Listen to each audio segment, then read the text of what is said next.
चलिए भाई साहब, लेट्स गो अहेड। बात करते हैं हमारे अगले पॉइंट के बारे में। पार्टनरशिप एक्ट जो है वो अपन यहाँ पे पढ़ रहे थे, राइट।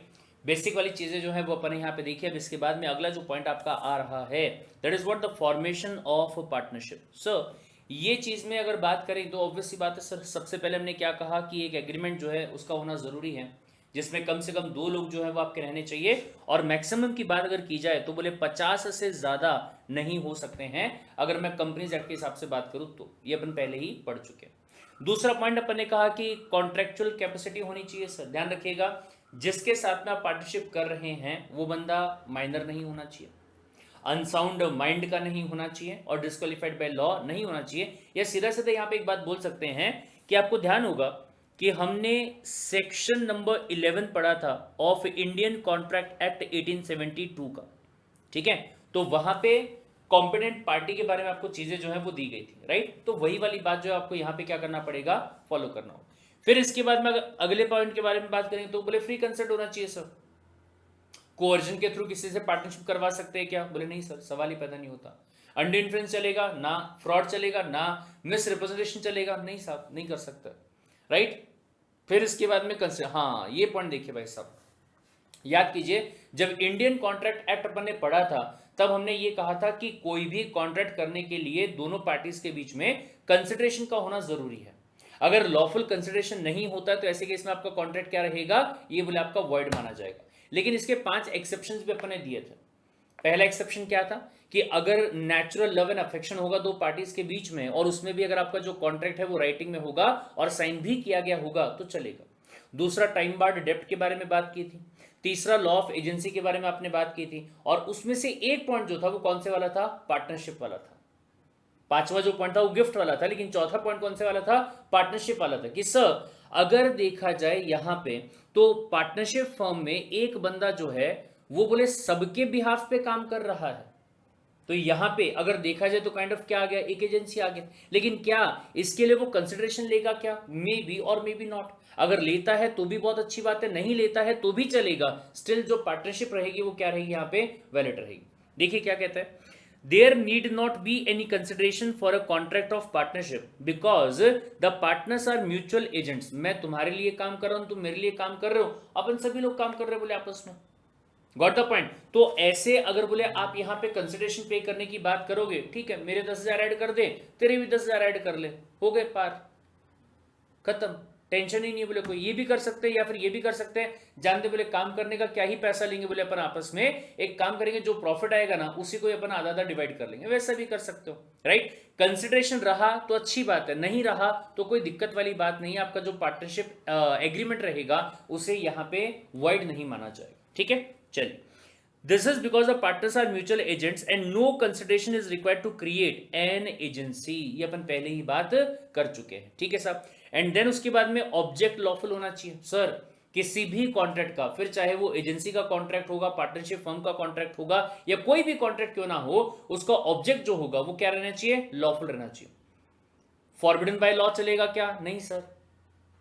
मोरालिटी के अगेंस्ट में चलेगा क्या, नहीं सर। पब्लिक पॉलिसी के अगेंस्ट में चलेगा क्या, सवाल ही पैदा नहीं होता सर। ये सारे पॉइंट अपने वहां पे पढ़े थे। और फिर उसके बाद में आता है लीगल फॉर्मेलिटीज की बात अगर की जाए तो ध्यान से सुनिएगा भाई साहब। बोले पार्टनरशिप स्टार्ट करने के लिए वैसे तो कोई लीगल फॉर्मेलिटीज के बारे में बोला नहीं गया है, हालांकि अगर आप बोले आपस में क्या करना चाहते हैं, चीजों को क्लियर रखना चाहते हैं, तो एक बोले आप पार्टनरशिप एग्रीमेंट बना सकते हैं, जिसको बोले पार्टनरशिप डीड कहा जाता है, ताकि दोनों पार्टीज के बीच में क्या रहेगा, अंडरस्टैंडिंग रहेगा कि भाई साहब कल को जाके अगर कुछ ऊपर नीचे हो गया तो ये नहीं होना चाहिए कि डिस्प्यूट क्रिएट हो जाए। जो कुछ भी करना है, जो कुछ भी होना है आगे चल के, वो सारा का सारा यहां पे लिखा हुआ है, मतलब कहां पे, पार्टनरशिप डीड में लिखा हुआ।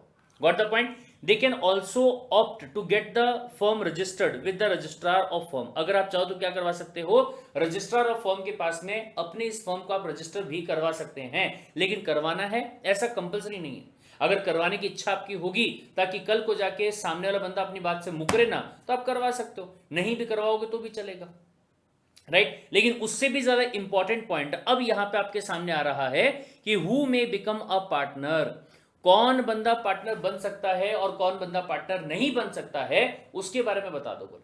तो ध्यान से देखिएगा भाई साहब, अगर बोले यहां पे बात करें तो पार्टनरशिप जो है it is a product of a valid agreement and valid agreement can be made by the persons who is competent to contract. बिल्कुल साहब, अगर पार्टी आपकी कॉम्पिटेंट नहीं होगी, मतलब माइनर की बात कीजिए, अनसाउंड माइंड वाले की बात कीजिए, या फिर डिस्क्वालीफाइड बाय लॉ वाले के बारे में बात कीजिए, तो सर वो तो कॉम्पिटेंट होती नहीं है सर। ये बात अपन already section number 11 of Indian contract act में पढ़ चुके हैं, लेकिन इसमें थोड़ा सा और बारीकी में अपने को जाना होगा और अच्छे से इस बात को क्या करना होगा, समझना होगा। क्या कहता है भाई साहब, बोले देखिए अगर अपन यहां पे माइनर के बारे में बात करें तो हमको ये पहले से पता है क्या कि माइनर जो है he is not competent to enter into a contract. तो अगर माइनर किसी भी टाइप के कॉन्ट्रैक्ट को नहीं कर सकता है तो इसका मतलब क्या हुआ कि वो पार्टनर भी नहीं बन सकता है। ही can not make a contract of partnership also, वो भी बोले नहीं कर पाएगा, बोले एकदम सही बात है इन अ फॉर्म। लेकिन यहां पे ध्यान दीजिएगा, but he may be admitted to the benefits of an existing firm with the consent of all the partners of the firm। ये ध्यान रखिएगा सर, ये बात हमने इंडियन कॉन्ट्रैक्ट एक्ट में भी पढ़ी थी और यहां पे भी अपन वापस इसको क्या कर रहे हैं, रिवाइज कर रहे हैं। क्या पढ़ा था सर, बोले माइनर जो है ना, कभी भी ऐसा नहीं होना चाहिए कि माइनर के साथ में कोई कॉन्ट्रैक्ट हुआ और कल को जाके आप ये कहना चाहते हो कि माइनर के ऊपर किसी चीज की कोई लाइबिलिटी आ गई। बस ये बात इंश्योर करना है बोले आपको, ठीक है। इसके अलावा अगर कोई ऐसा कॉन्ट्रैक्ट किया जा रहा है, कोई ऐसा एग्रीमेंट किया जा रहा है, कोई ऐसा ट्रांजैक्शन किया जा रहा है जिससे कि उस माइनर का फायदा करवाने की बात करी जा रही हो, उस माइनर को बेनिफिट दिलवाने की बात करी जा रही हो, इससे हमें कोई एतराज नहीं है, बोले चलेगा, बहुत ही बढ़िया, इससे हमें किसी भी टाइप का कोई एतराज नहीं है, बहुत ही बढ़िया, बोले ये समझ में आया, बोले ठीक है भाई साहब। दूसरा आता है पर्सन्स ऑफ अनसाउंड माइंड, नहीं कर सकता सर, लेकिन हाँ ये भी अगेन यहां पे पॉइंट आता है क्या, a person of unsound mind is not competent to contract hence he can not become a partner into the firm, ठीक है। तीसरा पॉइंट आता है person disqualified by law, sir वो भी नहीं कर सकता सर। एग्जांपल एलियन एनिमी की बात कर दो या फिर विजय तालिया की बात कर दो, सर ये सब हमको पता है, लेकिन यहां पे ध्यान दीजिएगा क्या, फोर्थ वाला point, this is important. Sir बोले मैरिड वुमेन, ऐसी महिला जो कि शादीशुदा है, सर मे भी हो सकता है आपने कभी अगर हिंदू का लॉ पढ़ा होगा वहां पे शायद कुछ और दिया गया होगा, कभी अगर आपने मुस्लिम्स के लॉ पढ़े होंगे वहां पे शायद कुछ और दिया गया होगा, लेकिन हम यहां बात करें किसकी, पार्टनरशिप एक्ट की बात कर रहे हैं। तो क्या कहता है सर, बोले अगर कोई महिला है जिसकी शादी हो चुकी है, गॉट द पॉइंट, तो बोले महिला जो है उसकी हमेशा एक इंडिपेंडेंट आइडेंटिटी रहेगी in the eyes of law. Sir मतलब ये कि जो एक ऑर्थोडॉक्स सोच हुआ करती थी कि एक वाइफ जो है वो हमेशा हस्बैंड के अंडर में रहती है या ऐसा कुछ होता है, सर वो ऑर्थोडॉक्स सोच को यहां से हटा के सिंपली क्या कर दिया गया कि हस्बैंड अगर मार्केट में किसी और के साथ में, आउटसाइडर्स के साथ में कोई कॉन्ट्रैक्ट कर रहा है, बिजनेस कॉन्ट्रैक्ट की बात मैं यहां पे कर रहा हूं, ठीक है, कर सकता है वो, बोले हाँ सर। लेकिन अगर बिना हस्बैंड की परमिशन के, आप परमिशन लेते हो नहीं लेते हो आपका पॉइंट ऑफ व्यू है, ठीक है, अगर इंडिपेंडेंटली अगर ये वाइफ चाहे तो वो क्या कर सकती है, किसी आउटसाइडर के साथ में कोई कॉन्ट्रैक्ट वगैरह जो है वो कर सकती है, और इसके लिए मे भी हो सकता है कि आप अपने हस्बैंड को बताएंगे, एंड आपको बताना भी चाहिए क्योंकि आप दोनों क्या है, लाइफ पार्टनर, ठीक है। बट पॉइंट ये है कि आपको डॉक्यूमेंट्स पे अपने हस्बैंड के सिग्नेचर वगैरह करवाने की जरूरत नहीं है, ये कहने की जरूरत नहीं है कि मैं अपने हस्बैंड की परमिशन से ये बाहर वाले बंदे के साथ में कोई भी चीज का कॉन्ट्रैक्ट जो है वो कर रही हूं। एक और बात ध्यान से सुनिएगा, क्या अगर कल को जाके ऐसा कुछ हो कि एक वाइफ और एक हस्बैंड ये दोनों के बीच में कोई कमर्शियल कॉन्ट्रैक्ट हो रहा होगा, डोमेस्टिक कॉन्ट्रैक्ट की बात नहीं कर रहा हूं, लिखित में बकायदा साइन किया हुआ, रजिस्टर्ड किया हुआ अगर कोई कॉन्ट्रैक्ट हो रहा होगा तो वो भी चलेगा, पार्टनरशिप वाली चीज जो है वो भी चलेगी, बोले भाई साहब ये समझ में आया क्या। और इसमें आप ये मान के चलिए कि भले ही जो महिला है वो शादीशुदा होगी, इसका मतलब ये नहीं होगा कि वो इंडिपेंडेंटली अपनी जिंदगी के बारे में डिसीजन नहीं ले सकती, उसको किसके साथ में पार्टनरशिप करनी है, कब करनी है, कैसे करनी है, वो खुद से डिसाइड कर सकती है, और अगर ऐसा कोई पार्टनरशिप किया गया होगा तो वो क्या माना जाएगा, वो बोले वैलिड माना जाएगा, कोई दिक्कत नहीं है, ये समझ में आए, ध्यान से देखिएगा। A married women has independent identity in the eyes of law, therefore every women married or not can enter into any contract including a partnership also, she and her personal property, her personal property जो उसके नाम पे है, जैसे हिंदी में कहा जाता है क्या, स्त्री धन, पर्सनल प्रॉपर्टी की बात जो करी जा रही जो कि महिला के नाम पे होगी उसे क्या कहा जाएगा, स्त्री धन, will be held liable for the liabilities of the firm, जो उसकी फर्म है उसके लिए वो उसका जो प्रॉपर्टी रहेगा वो क्या माना जाएगा, लाइबल माना जाएगा। And her husband and his property will not be liable for any liability arising out of any such partnership. A married women can even be a partner of her husband, ये भी चलेगा। बोलो मतलब कहने का क्या हुआ, अगर किसी पर्टिकुलर चीज के लिए कॉन्ट्रैक्ट जो है वो आपने खुद ने किया है। बेस्ट एग्जांपल मैं आपको इस चीज का देता हूं भाई साहब, बेस्ट एग्जांपल मैं आपको इस चीज का देता हूं। आपने शायद सुना होगा, बोले शिल्पा शेट्टी जो है, ठीक है, उनके ऊपर पंजाब में कोई तो भी केस वगैरह किया गया था जिसमें यह कहा गया था कि शिल्पा शेट्टी ने कहीं पे तो भी पंजाब वगैरह में कहीं पे तो भी जो पार्लर वगैरह है, ठीक है, पार्लर वगैरह जो है वो ओपन करने के लिए किसी के साथ में कॉन्ट्रैक्ट किया था और उसके मतलब फ्रेंचाइजी काइंड ऑफ दिया था, ठीक है, और हर एक से तकरीबन 20-20 लाख रुपए जो हैं वो बोले लिए गए थे, ₹20 लाख, ठीक है। I don't know about the thing, but news में ये चीज को मैंने देखा था। अब पॉइंट ऐसा आया था, बोले कि सर ये पैसा जो है वापस नहीं किया गया और ना ही फ्रेंचाइजी का काम जो है वो आगे बढ़ाया गया। अब सवाल ये है कि जहां ये आउटसाइडर के साथ में कॉन्ट्रैक्ट किया, किसने किया, शिल्पा शेट्टी ने किया, तो क्या जो ये पैसा होगा वो राज कुंद्रा से लिया जाएगा क्या? Answer is no sir. Raj Kundra कहता है कि मेरे तो नॉलेज में है नहीं ये वाली चीज के बारे में, मेरे को बताया था बोले ओरली, लेकिन कॉन्ट्रैक्ट में कहीं पे भी मेरा नाम लिखा हुआ नहीं है। तो क्या किया जाएगा, शिल्पा शेट्टी की जो पर्सनल प्रॉपर्टी होगी, got the point, Shilpa Shetty की जो पर्सनल प्रॉपर्टी होगी उसी प्रॉपर्टी को इस्तेमाल करके क्या किया जाएगा, ये आउटसाइडर का पैसा जो है ये बोले पे किया जाएगा, नॉट अदरवाइज। ये समझ में आया? बोले ठीक है भाई साहब। चलिए, तो ये ध्यान रखिएगा, मैरिड वुमेन जो है वो क्या कर सकती है, पार्टनरशिप फॉर्म में एंटर कर सकती है, इवन अपने हस्बैंड के साथ में भी पार्टनरशिप वो कर सकती है, ठीक है। नेक्स्ट पॉइंट आता है आर्टिफिशियल पर्सन। ये मैं आपको पहले ही बता चुका हूं, ये अपन ने बाकायदा यहाँ पे चार्ट जब बनाया था तो यहीं पे अपन ने बात कर ली थी। मैंने आपको बताया था कि एक कंपनी जो है वो किसी नेचुरल पर्सन के साथ में, या कंपनी किसी दूसरी कंपनी के साथ में, या फिर कंपनी किसी एलएलपी के साथ में, या फिर एलएलपी किसी कंपनी या फिर नेचुरल पर्सन के साथ में कॉन्ट्रैक्ट जो है वो कर सकती है। क्यों सर? क्योंकि अगर मैं कानून की नजरों के बारे में बात करूं तो कानून की नजरों में कंपनी जो है आर्टिफिशियल पर्सन है और एक लीगल पर्सन भी है, right. Therefore a company can become a partner in the firm provided, ये ध्यान से सुनेगा भाई साहब। हालांकि एक इंपॉर्टेंट पॉइंट यहां पे आता है कि कंपनी के मेमोरेंडम ऑफ एसोसिएशन, कहां पे, कंपनी का जो बोले आपका MOA रहेगा, मेमोरेंडम ऑफ एसोसिएशन होगा, उसके अंदर बोले जो अलग अलग क्लॉजेज होते हैं ना, उसमें एक होता है जिसे कहा जाता है ऑब्जेक्ट क्लॉज। तो जो ऑब्जेक्ट क्लॉज होगा उसके अंदर लिखा हुआ रहना चाहिए कि आपकी कंपनी जो है किसी भी पर्टिकुलर काम के लिए किसी दूसरे के साथ में क्या कर सकती है, पार्टनरशिप जो है वो कर सकती है। अगर ऐसा लिखा हुआ रहेगा तो आप कर सकते हैं, अगर ऐसा लिखा हुआ नहीं रहेगा तो ऐसे केस में पार्टनरशिप करना आपके लिए पॉसिबल नहीं हो पाएगा। ये समझ में आया? बोले ठीक है sir. Next point, other points, more over 2 or more companies can also enter into a contract of the partnership, ये भी मैं आपको बता चुका हूं। Every company shall be taken as one person and not as a group of the individuals comprising, ठीक है। Next point, however a firm is not a person, ये बहुत ध्यान से सुनिएगा भाई साहब। क्या सर? माना कि एक पार्टनरशिप फर्म जो होती है उसके पास में ऑप्शन होता है कि उसको बोले आप रजिस्टर करवा सकते हैं रजिस्ट्रार ऑफ फर्म के पास में। इवन बोले रजिस्टर्ड वाली फर्म भी अगर होगी ना तो उसको कानून की नजरों में इंसान नहीं माना जा सकता है। एग्जाम्पल ध्यान से सुनिएगा, हमने क्या बोला सर? हमने कहा कि AB एंड कंपनी, ये नाम की बोले क्या है, एक फर्म है जिसके अंदर कुल मिला के 2 बोले पार्टनर्स है, जिसमें से एक का नाम है A और दूसरे का नाम क्या है, बोले B, राइट। अगर B नाम का जो बंदा है वो किसी दूसरे इंसान के साथ में से C के साथ में अगर पार्टनरशिप करता है चलेगा, कोई प्रॉब्लम वाली बात नहीं। लेकिन अगर ये जो फर्म है ये किसी और के साथ में, से फॉर एग्जांपल मिस्टर D, अगर इसके साथ में पार्टनरशिप करने की बात करें तो नहीं कर सकते। क्यों से? क्योंकि कानून की नजरों में B जो है वो पर्सन है, C जो है वो भी पर्सन है और D जो है वो भी पर्सन है, लेकिन अनफॉर्चुनेटली ये बोले क्या नहीं है, ये कोई लीगल पर्सन नहीं है। अगर मैं फर्म की बात करूं ना तो फर्म क्या नहीं भाई साहब, फर्म बोले कोई लीगल पर्सन नहीं है। फर्म के अंदर जो पार्टनर होगा वो पर्सन है, वो अपने नाम पे जितने चाहे उतने कॉन्ट्रैक्ट बना सकता है, जितनी चाहे उतने लोगों के साथ में पार्टनरशिप कर सकता है, कोई दिक्कत नहीं। 10 पार्टनरशिप बना लो बोले आप, चलेगा, कोई प्रॉब्लम नहीं है। लेकिन एक पार्टनरशिप फर्म जो है वो किसी भी दूसरे इंसान के साथ में क्या नहीं कर सकता, पार्टनरशिप नहीं कर सकता। Got the point? ठीक है साहब।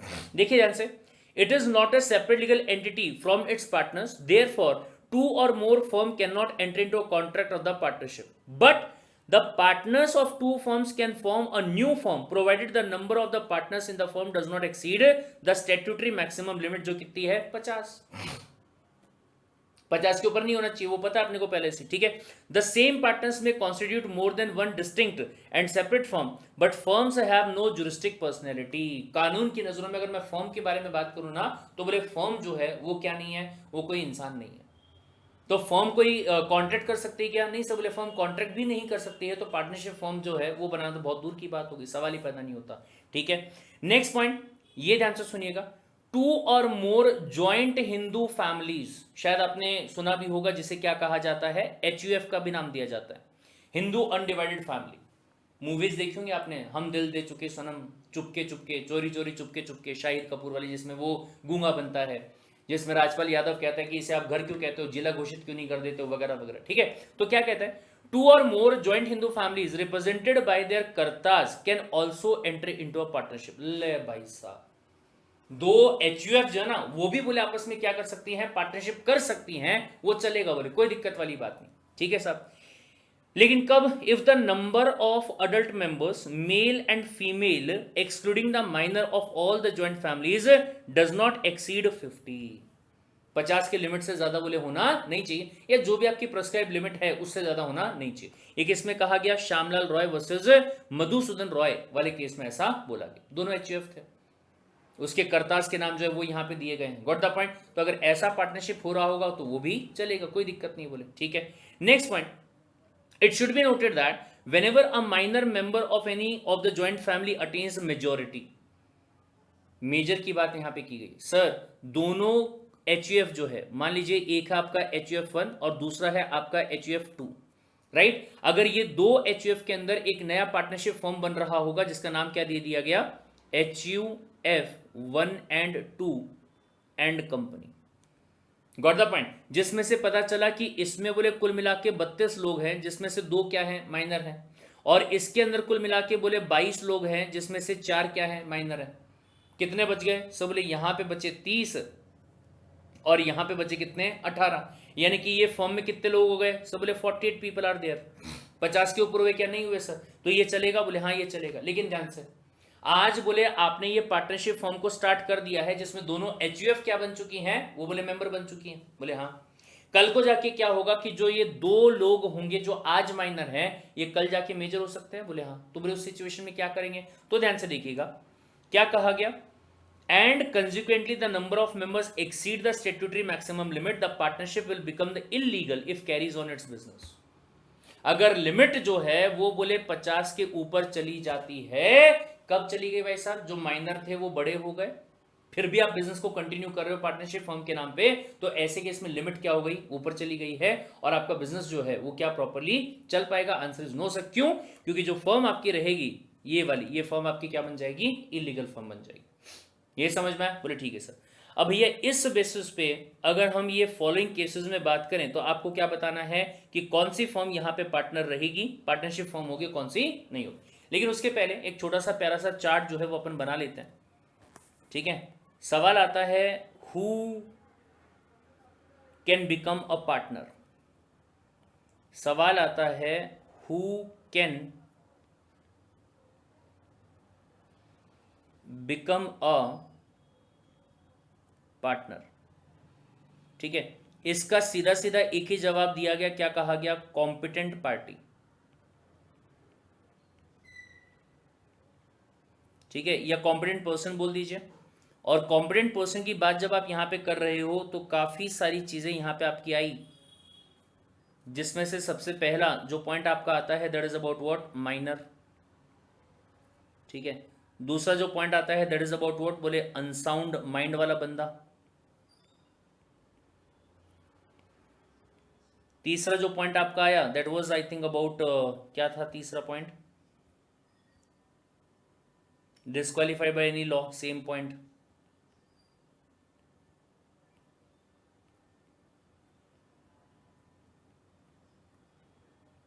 Any law. लेकिन इसके बाद थोड़ा सा कहानी में चेंज आया और बात करी किसके बारे में, सब बोले मैरिड वुमेन के बारे में, या why to say married women, we should say women, महिला के बारे में, चाहे वो मैरिड होगी और या फिर नहीं होगी, उससे कोई फर्क पड़ता नहीं। फिर आता है पॉइंट आर्टिफिशियल पर्सन, राइट। फिर उसके बाद में आता है अगले वाला पॉइंट, नाम दिया गया क्या, पार्टनरशिप फॉर्म।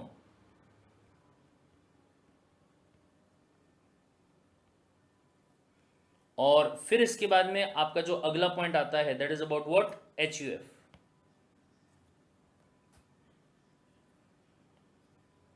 अगला जो पॉइंट आपका आएगा ये क्या होगा, HUF, हिंदू अनडिवाइडेड फैमिली। ठीक है, सबके बारे में क्या बातें बोलेगी, ध्यान से देखिएगा। बोले अगर हम यहां पे बात करते हैं माइनर के बारे में, तो इसमें बोला गया can not become partner,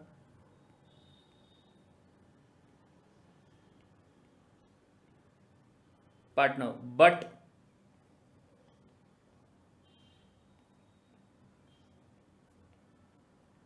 can be admitted for benefits. कैसे करेंगे, क्या होगा, उसके बारे में अपन आगे चल के डिटेल में बात करेंगे। फिर इसके बाद में अगर मैं अनसाउंड माइंड वाले के बारे में बात करूं, तो इसके बारे में एक ही बात अपन यहाँ पे सिंपली बोलेंगे क्या, can not become a partner. ये बोले पार्टनर यहाँ पे नहीं बन सकता है, लेकिन हाँ ये चलेगा ना, इसमें क्या दिक्कत है, मतलब पूरा कॉपी पेस्ट ही कर दो या सीधे एक ही बात करते हैं ना, इसके सामने ऐसा एरो लगा देते हैं और इसको यहाँ पे कर देते हैं। अगर पार्टनरशिप फॉर्म में जो पार्टनर्स है वो डिसाइड करते हैं यार वो पागल आदमी है, एक काम करते हैं चल सभी लोग मिलके उसके लिए कंट्रीब्यूट कर देंगे, अपन उसको बेनिफिट दे देंगे, क्या प्रॉब्लम वो चीज़ में कर सकते हैं ऐसा, हाँ राइट, ये किया जा सकता है। फिर इसके बाद में अगला पॉइंट आता है डिस्क्वालीफाइड बाय लॉ। इसमें एक ही पॉइंट आपका आ जाएगा, can not become a partner, सवाल ही पैदा नहीं हो सकता, राइट। फिर आता है women, women can become a partner or can enter into any contract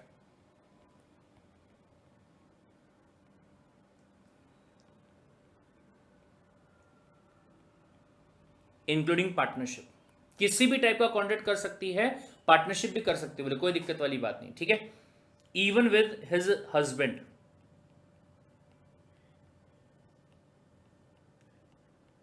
with his husband, but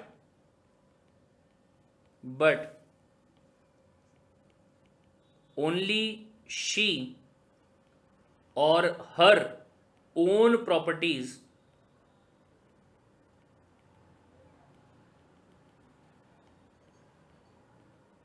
will be liable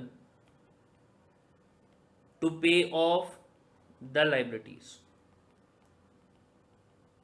got the point, ठीक है। Can enter into contract including partnership even with his husband, ये अपन side में कर देते हैं, इसको अपन बाद में डालेंगे। इसमें एक पॉइंट आना चाहिए weather married or not,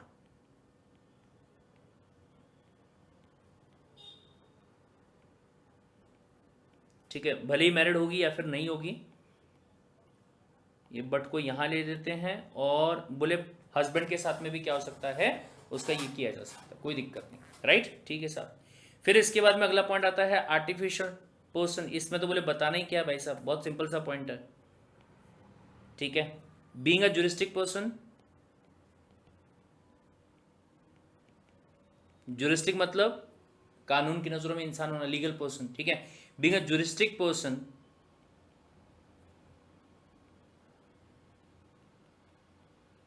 a company or LLP can enter into partnership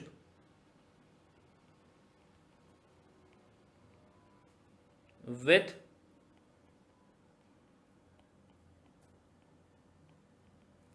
any other juristic person। किसी भी और जुरिस्टिक इंसान के साथ में क्या कर सकता है, बोले पार्टनरशिप जो है वो किया जा सकता है, कोई दिक्कत वाली बात नहीं, ठीक है साहब। फिर इसके बाद में पार्टनरशिप फॉर्म, इसके बारे में सीधी सीधी एक ही बात भाई साहब, क्या कि पार्टनरशिप फॉर्म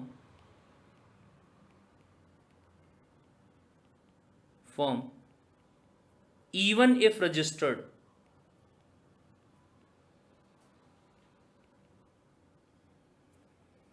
इवन अगर वो क्या है, रजिस्टर्ड भी है, even if registered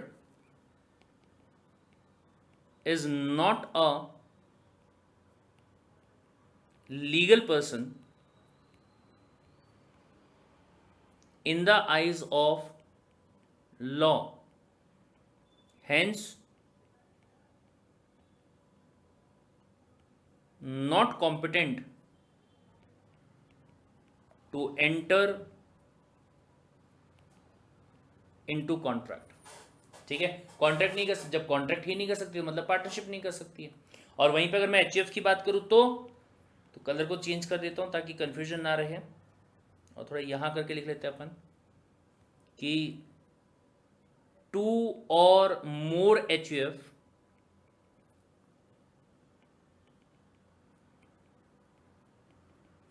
with their major members may enter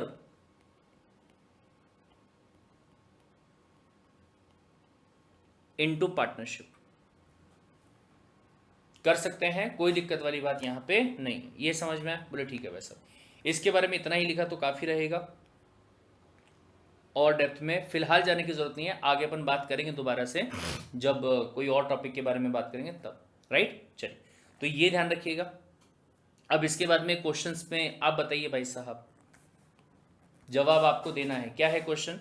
सब बोले ए एंड बी क्या है? को ओनर्स है। भाई साहब जैसे ही वर्ड आ गया क्या को ओनर है, पार्टनर्स है क्या? नहीं सर, को ओनर है। बोले मतलब कोई एक चीज है, कोई एक चीज है, उसके मालिकाना अधिकार जो है ना वो 2 लोगों के पास में, तो क्या मैं उनको पार्टनर्स बोल दूं क्या? यहीं पे जवाब आ गया नहीं। आगे देखिएगा, हाउस के ओनर हैं जो कि उन्होंने क्या किया है, टेनेंट को दिया है इस पे रेंट पे। Right, a and b divide the net rent between themselves, जो भी पैसा आता है उसको आपस में डिवाइड कर लेते हैं। A and b are not partners because letting a house is not a business. घर को किराए पे आप दे रहे हो, उसमें आप क्या कर रहे हो? आप कुछ भी नहीं कर रहे हो। ठीक है, तो क्या इसको पार्टनरशिप बोला जाएगा? नहीं। अगला देखिए, a and b buy 100 bales of cotton, 100 थान जो है वो परचेज किए जाते हैं by both of them, which they agree to sell for their joint account. क्या करने वाले? बेचने वाले। बेचना क्या है? काम है सर। बेचना है मतलब काम करना पड़ेगा, मार्केट में कस्टमर्स को ढूंढना पड़ेगा, वहां जाके बेचना पड़ेगा। पार्टनर्स है क्या? Yes sir. ठीक है, तो यहां की बात करूं तो नॉट पार्टनर, यहां की बात करूं तो दे आर पार्टनर। ठीक है, next point, a and b buy 100 bales of cotton agreeing to share in it between. अरे बाप रे बाप, जाके मार्केट से खरीद के लेके आए। आपने कहा कि चल 100 बेल्स खरीद के लेके आते हैं, 70 मैं रख लूंगा, 30 तू रख लेना। ठीक है, मैं मेरी दुकान में बेचूंगा, तू तेरी दुकान में जाके बेचना। तो क्या इसको पार्टनरशिप बोलेंगे क्या? नहीं सर। खरीदी एक साथ में करी है लेकिन बेचने का काम आप अलग अलग करने वाले हो, तो उसको पार्टनरशिप कैसे बोल देंगे? नहीं बोल सकते। राइट, तो यहां पे क्या होगा? Not partner. Next point, a agrees with b. ठीक है, जो कि कौन है? एक गोल्ड स्मिथ है। गोल्ड स्मिथ मतलब जो सोने का काम करता है, ज्वेलरी बनाने का जो काम करता है। ठीक है, to buy and furnish gold to B,